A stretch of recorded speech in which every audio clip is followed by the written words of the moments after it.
புரட்சி தலைவர் எம்ஜிஆர் அவர்களை பற்றி துக்ளக் ஆசிரியர் சோ அவர்கள் கூறியதை தற்போது காண்போம். அரசியலை தவிர்த்து பார்த்தால் கூட எம்ஜிஆர் அவர்களுக்கு இருக்கும் பாப்புலாரிட்டி இந்தியாவிலேயே வேறு எந்த திரைப்பட நடிகர்களுக்கும் இருக்க முடியாது. திரையுலகில் எம்ஜிஆர் அவர்களோடு எனக்கு ஏற்பட்ட அனுபவங்கள் பல. அவற்றில் ஒரு சிலவற்றை பற்றி மட்டும் எழுதுகிறேன். துக்ளக் பத்திரிகை ஆரம்பிப்பதற்கு ஓரிரு வருடங்களுக்கு முன்னால் ஜெய்ப்பூரில் அடிமை பெண் படப்பிடிப்பு நடந்து கொண்டிருந்தது. பல நடிகர்கள், டெக்னீஷியன்கள் சுமார் 15 நாட்கள் அங்கே தங்கியிருந்தோம். ஒவ்வொருவரையும் எம்ஜிஆர் அவர்கள் அக்கறையுடன் கவனித்துக் கொண்டது போல் வேறு எந்த தயாரிப்பாளரும் தன் படம் சம்பந்தப்பட்ட எவரையும் கவனித்துக் கொள்வாரா என்பது சந்தேகம்தான். தங்கும் வசதி, சாப்பாடு எல்லாம் ஒவ்வொருவருக்கும் திருப்திகரமான முறையில் இருக்கிறதா இல்லையா என்பதை அவ்வப்போது எம்ஜிஆர் அவர்களே நேரில் கவனித்துக் கொள்வார். படப்பிடிப்பின் போது ஒரு சில நாட்கள் கடும் வயிற்று வலியால் நான் அவதிப்பட்ட போது எம்ஜிஆர் அவர்கள் என்னிடம் காட்டிய பரிவு என்னால் மறக்க முடியாது. படப்பிடிப்பு தடைப்படுவதை பற்றி எம்ஜிஆர் அவர்கள் சற்றும் கவலைப்பட்டதாகவே தெரியவில்லை. அதே சமயத்தில் சென்னையில் ஒரு வழக்கை நடத்துவதற்காக நான் ஆஜராக வேண்டியிருந்ததால் உரிய நேரத்தில் என்னை அனுப்பி வைப்பதற்கும் எம்ஜிஆர் அவர்கள் எடுத்துக்கொண்ட சிரமம் கொஞ்சம் நஞ்சமல்ல.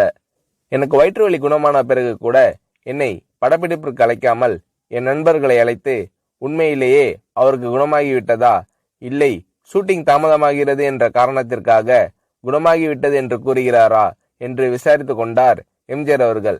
அவருடைய டாக்டரை அனுப்பி நான் பரிபூர்ண குணமடைந்து விட்டேன் என்று அவர் சர்டிபிகேட் கொடுத்த பிறகுதான் சம்பந்தப்பட்ட காட்சிகளை எடுக்க ஆரம்பித்தார் எம்ஜிஆர் அவர்கள். என் விஷயத்தில் மட்டும் இப்படி என்பதில்லை.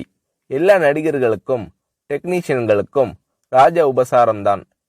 ஜெய்ப்பூரில் அடிமை பெண் படப்பிடிப்பு நடந்து கொண்டிருக்கும் போதுதான் அவருடைய 100வது படமான ஒளிவிளக்கு தமிழகத்தில் ரிலீஸ் ஆகிறது. நீங்கள் சென்னையில் இருந்தால் பெரிய விழாவாக நடத்திருக்கலாமே என்று நான் எம்ஜிஆர் அவர்களிடம் கேட்டேன். சிரித்துக்கொண்டு பேசாமல் இருந்து விட்டார் எம்ஜிஆர் அவர்கள். என்ன இருந்தாலும் ஒரு கதாநாயக நடிகருக்கு 100வது படம் என்பது ஒரு முக்கியமான மைல்கல். அதை இவர் எந்த விதத்திலும் கொண்டாடாமல் விட்டுவிடுகிறாரே என்ற எண்ணம் என் மனதை உறுத்தியது. ஒரு சிறிய அன்பளிப்பை வாங்கி ஒரு வாழ்த்து பத்திரத்தையும் எழுதி ஜெய்ப்பூர் வந்திருந்த அத்தனை டெக்னீஷியன்கள், நடிகர்களின் பெயரையும் குறிப்பிட்டு நானே கையெழுத்திட்டு எல்லோரது முன்னிலையிலும் எம்ஜிஆர் அவர்களுக்கு வாசித்தளித்தேன். அதை வாங்கி கொண்ட எம்ஜிஆர் அவர்கள், என்ன இது, காகிதத்திலேயே 2 பக்கமும் எழுதிட்டீங்க, நான் இதை 2 பக்கமும் கண்ணாடி போட்டு ஃப்ரேம் போட்டு வச்சிக்க போறேன் என்று கூறினார். நான் செய்த சிறு காரியத்திற்கு எம்ஜிஆர் அவர்கள் தெரிவித்த நன்றி மனப்பூர்வமானதாக இருந்தது. ஒரு முறை ஷூட்டிங்கிற்காக ஒகேனக்கல் சென்றிருந்தோம். நான் போய் சேரும்போது எம்ஜிஆர் அவர்கள் அவுட்டோர் லொகேஷனில் இருந்தார். நானும் அந்த காட்சிகளுக்கு தேவை என்று என்னிடம் கூறினார்கள். மேக்கப் போட்டுக்கொண்டு நான் லொகேஷனுக்கு சென்றேன். என்னுடைய நண்பர்கள் சிறிது நேரம் கழித்து அங்கு வருவதற்காக காரில் புறப்பட்டிருக்கிறார்கள். இதற்குள் எம்ஜிஆர் அவர்கள் என்னிடம் லொகேஷனில் இடவசதி எல்லாம் சௌரியமாக இருக்கிறதா என்று கேட்டு தெரிந்து கொண்டார். அதன் பிறகு எம்ஜிஆர் அவர்கள் சம்பந்தப்பட்ட காட்சி முடிந்துவிடவே அவர் புறப்பட்டு போய்விட்டார். அவர் போகும் வழியில் என்னுடைய நண்பர்கள் காரில் எதிரே வந்து கொண்டிருந்திருக்கிறார்கள். அடையாளம் புரிந்து கொள்வாரா மாட்டாரா என்ற நினைப்பில் அவர்கள் எம்ஜிஆர் அவர்களை பார்த்தும் கூட பேசாமல் வண்டியை ஓட்டி கொண்டு வந்திருக்கிறார்கள். வண்டி அவர்களை கடந்து சில அடிகள் சென்ற பிறகு எம்ஜிஆர் அவர்கள் தனது வண்டியை நிறுத்த சொல்லி அவர்களுக்கு செய்கை காட்டி நிறுத்தி தன் வண்டியை பின்னோக்கி ஓட்ட செய்து இறங்கி வந்து எனது நண்பர்களை அழைத்திருக்கிறார். நீங்கள் எல்லாம் சோவின் நண்பர்கள் தானே, இடவசதி எப்படி இருக்கிறது, உங்களுக்கு போதுமா? சோவிடம் கேட்டால் அவர் எல்லாம் சரியாக இருக்கிறது என்று கூறி மழுப்பி விடுகிறார். ஏதாவது குறை இருந்தால் நீங்கள் சொல்லுங்கள் என்றெல்லாம் விசாரித்துவிட்டு அதன் பிறகுதான் மீண்டும் தன் வண்டியில் ஏறி புறப்பட்டு சென்றுள்ளார் எம்ஜிஆர் அவர்கள். மிக சாதாரண விஷயம் போல் தோன்றலாம், ஆனால் அந்த மாதிரி கேட்டிருக்க வேண்டிய அவசியமே எம்ஜிஆர் அவர்களுக்கு இல்லை. முகங்களை ஞாபகம் வைத்துக் கொள்வதில் எம்ஜிஆர் அவர்கள் வல்லவர். அதற்கு இன்னொரு உதாரணம்.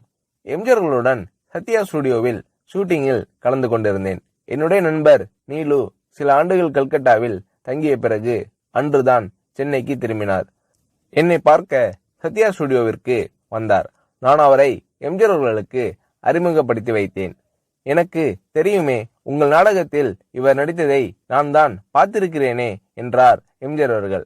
அதற்கு முன்தினம் எம்ஜிஆர் அவர்கள் எங்கள் நாடகத்திற்கு வந்திருந்தார். ஆனால் நீலுவோ அன்றுதான் கல்கட்டாவிலிருந்து திரும்பியிருந்தார். ஆகையால் நான் எம்ஜிஆர் அவர்களிடம் சொன்னேன், நேற்று நீங்கள் பார்த்த நாடகத்தில் அவர் நடிக்கவில்லை.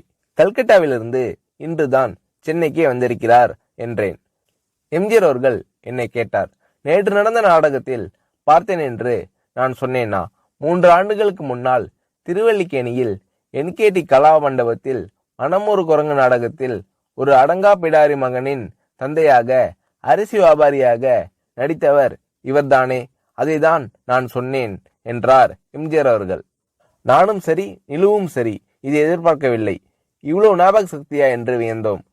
சினிமா நாடகங்கள், பொது நிகழ்ச்சிகள் என்று பல இடங்களில் பலரை சந்திக்கும் இந்த மனிதருக்கு இவ்வளவு கரெக்டா ஒரு முகத்தை ஞாபகத்தில் வைத்துக் கொள்ள முடிகிறதா என்று ஆச்சரியப்பட்டு போனோம். திரையுலகில் எம்ஜிஆர் அவர்களிடம் நான் கண்ட வேறொரு சிறப்பு, சினிமா டெக்னிக்குகளை அவர் கரைத்து குடித்திருந்த விதம். ஒரு நல்ல டைரக்டருக்கு வேண்டிய எல்லா தகுதிகளும் உடையவர் எம்ஜிஆர் அவர்கள் என்பதில் சந்தேகமே வேண்டாம்.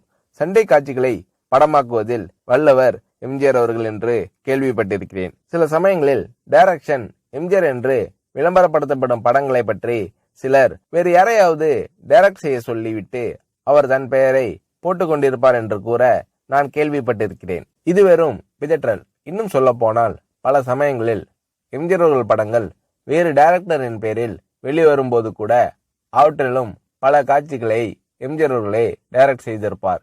இதுதான் உண்மை.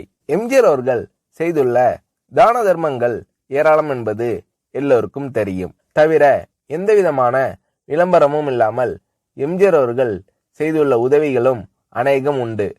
உதவி பெற்றோர்கள் கூட என்னிடம் கூறியிருக்கிறார்கள். மிகவும் தேவையான சமயத்தில் செய்யப்படும் உதவி போன்ற நல்ல காரியம் வேறு எதுவும் இல்லை. இந்த மாதிரி நல்ல காரியங்களை எம்ஜிஆர் அவர்கள் செய்திருக்கிறார் என்பது மறுக்க முடியாத உண்மை. ஒரு நடிகர் ஒரு முறை என்னிடம் கூறினார், வீட்டுல ஒல வச்சுட்டு சோறு பொங்குற நம்பிக்கையோட ஒருத்தர் வீட்டுல போய் நிக்க முடியும்னா அது எம்ஜிஆர் தான், வேறு யாரும் கிடையாது. இந்த மாதிரி மனப்பூர்வமான சர்டிபிகேட் வேறு எத்தனை பேருக்கு கிடைக்கும் என்று புரட்சி தலைவர் எம்ஜிஆர் அவர்களை பற்றி சோ அவர்கள் கூறுகிறார்.